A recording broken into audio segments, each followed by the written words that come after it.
Hello students, last जो video है किसी डिस्टरबेंस की वजह से मुझे बीच में ही रोकनी पड़ी। उसी को थोड़ा सा कंटिन्यूस करते हुए स्पेशल थ्योरी ऑफ रिलेटिविटी को अब हम आगे बढ़ाएंगे। तो स्पेशल थ्योरी ऑफ रिलेटिविटी का जो सेकंड हमारे पास जो पोस्टुलेट था वो था कि जो आपकी सी है that is the speed of light, वो हर डायरेक्शन के लिए सब ऑब्जर्वर्स के लिए, अगर observer inertial frame of reference में है तो उसके लिए हमेशा क्या रहेगी, कांस्टेंट रहेगी। और सी की जो वैल्यू है, वैसे तो देखिएगा सी की वैल्यू हम लेकर चलते हैं 3 × 10⁻8 मीटर पर सेकेंड। तो हमारी कैलकुलेशंस वगैरह इजी हो जाए इस वजह से हम ये लेकर चलते हैं। लेकिन कई जगह जो है स्पीड की जो आपकी वैल्यू है, एग्जैक्ट वैल्यू जो है वो है आपकी 299,792,458 मीटर पर सेकेंड। तो कुछ न्यूमेरिकल्स में ये वैल्यू भी यूज़ हो सकती है और कुछ न्यूमेरिकल में ये वैल्यू भी यूज़ हो सकती है। इट डिपेंड्स कि एग्जामिनर ने जो क्वेश्चन दे रखा है उसमें एग्जैक्ट वैल्यू को यूज़ करने के लिए कहा गया है या approximate value 3 × 10⁻8 metre per second को यूज़ करने के लिए कहा गया है। अब देखिए कि स्पीड ऑफ लाइट जो है इससे ज़्यादा नहीं हो सकती।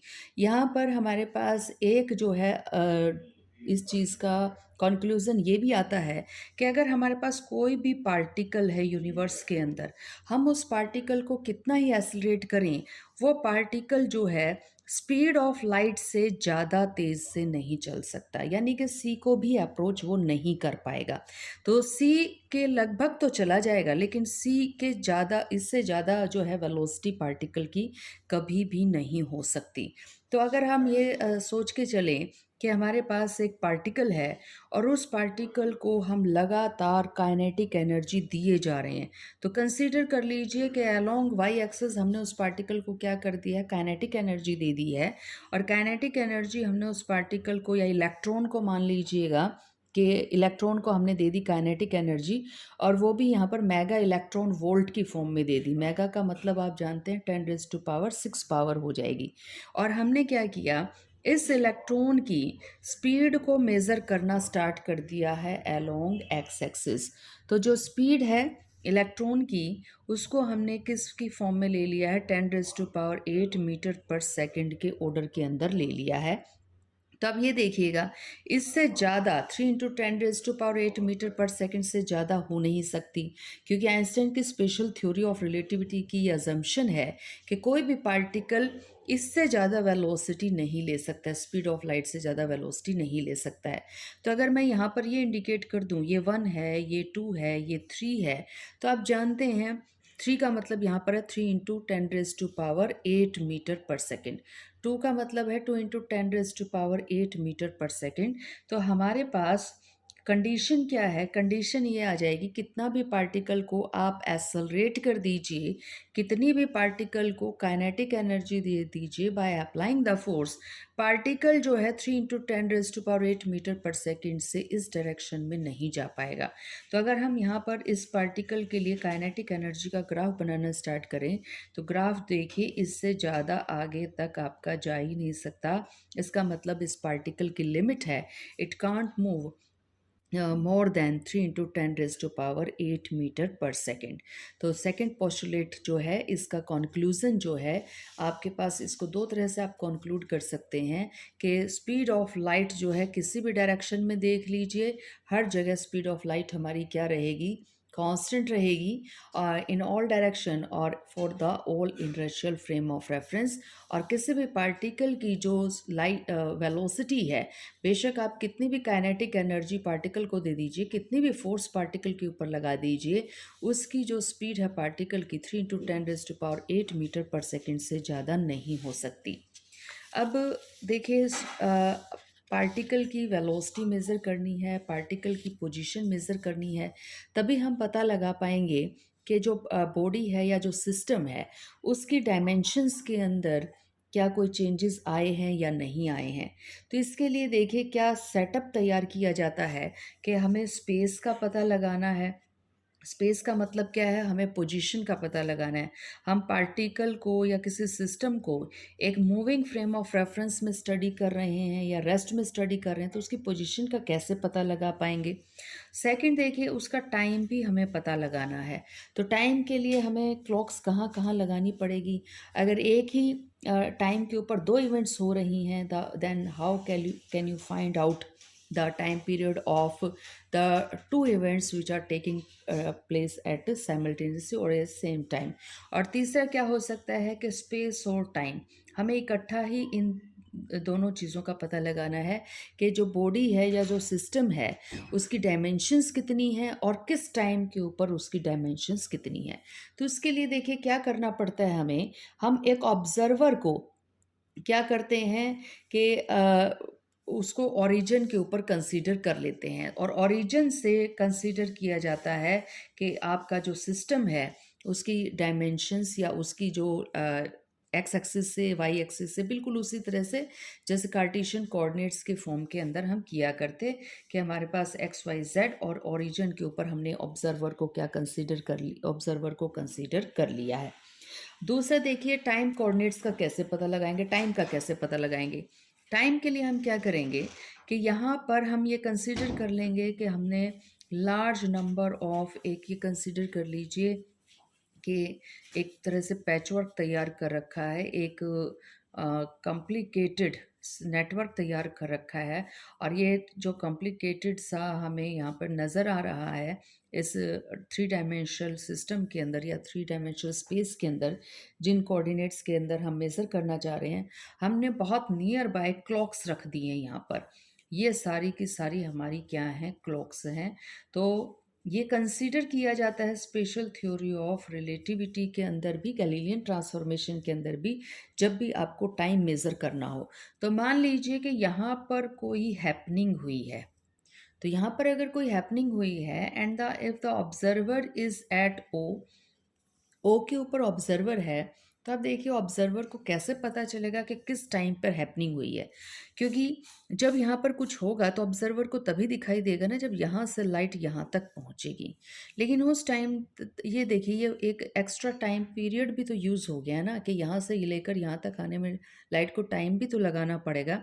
तो ये इवेंट तो इसका मतलब किसी टाइम टी पर हुई थी, और ऑब्जर्वर को नज़र आ रहा है यहाँ से यहाँ तक आते आते लाइट कितना टाइम ले लेगी, थोड़ा सा एक्स्ट्रा टाइम ले लेगी, तो ऑब्जर्वर को तो टी डैश नज़र आएगा।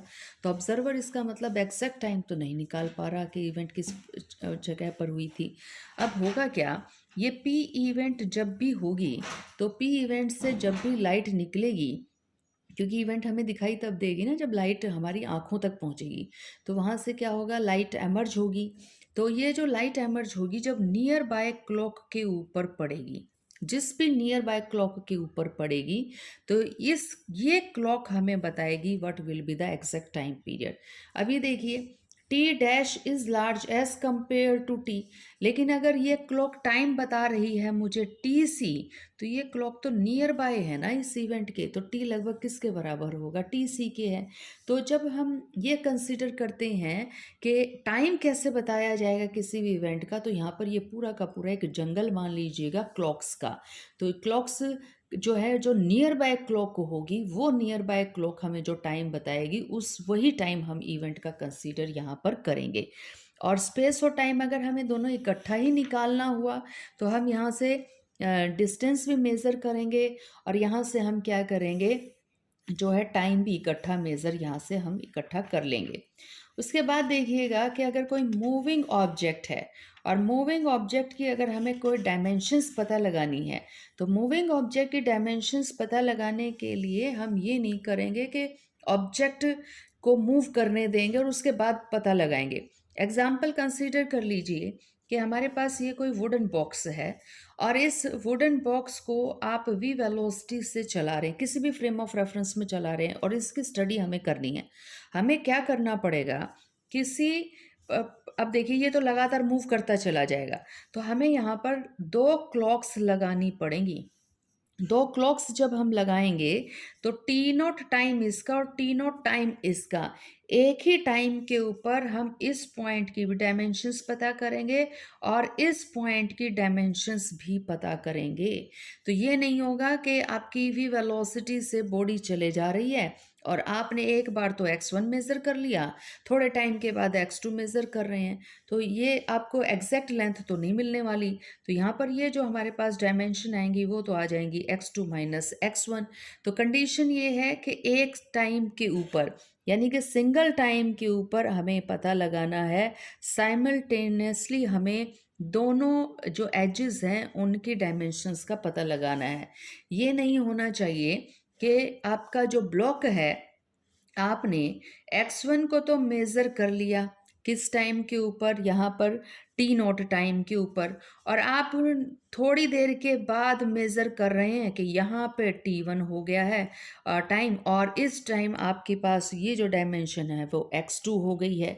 तो पोजीशन जो है एक ही टाइम पे आपने पता लगानी है, पोजीशन आपने अलग अलग टाइम के ऊपर पता नहीं लगानी है।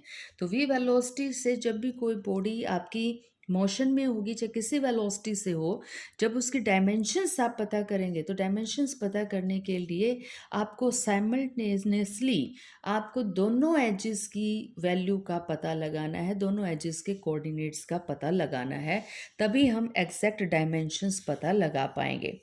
तो this is all over about special theory of relativity. और कुछ बेसिक्स जो हैं हमने देख लिए कि पार्टिकल की वेलोसिटी, काइनेटिक एनर्जी कितनी बढ़ा दीजिए, उसकी वेलोसिटी 3 × 10⁸ मीटर पर सेकंड से ज़्यादा नहीं होगी। जब आपको स्पेस का पता लगाना है तो आप इन कोऑर्डिनेट्स को कार्टेशियन कोऑर्डिनेट्स या किसी भी फॉर्म में ले सकते हैं, और जो आपका ऑब्जर्वर है he is going to find out the dimensions. जब हमें टाइम का पता लगाना है, again observer is going to find out the time period by the nearby clock. और जब दोनों ही चीज़ों का पता लगाना है स्पेस टाइम के लिए, तो स्पेस टाइम के लिए आप दोनों चीज़ों का इकट्ठा भी यहाँ पर पता लगा सकते हैं with the help of XYZ। आप पता लगा लेंगे कि आपका कोऑर्डिनेट्स क्या है, पोजीशन क्या है, और with the help of the nearby clock आप पता लगा लेंगे टाइम पीरियड कितना है। और मूविंग ऑब्जेक्ट के लिए साइमल्टेनियसली एक ही पॉइंट के ऊपर, एक ही टाइम के ऊपर you have to find out the dimensions of the body. तो this is the basics of theory of relativity.